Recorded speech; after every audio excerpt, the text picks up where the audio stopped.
When it comes to mechanical keyboards, the choice between hot swap and non-hot swap can really shape your typing experience.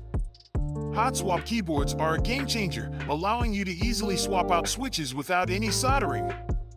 This means you can experiment with different switch types, linear for gaming, tactile for typing, without any hassle. Plus, if a switch fails, you can replace it in seconds, making maintenance a breeze.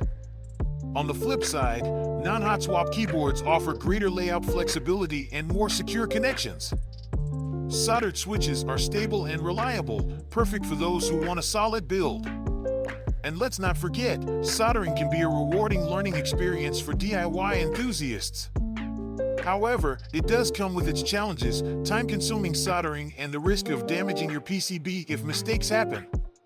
So, if customization and ease of use are your priorities, hot swap is the way to go. But if you value stability and are comfortable with a little DIY, a soldered keyboard might be your best bet. The choice ultimately boils down to your personal preferences and needs.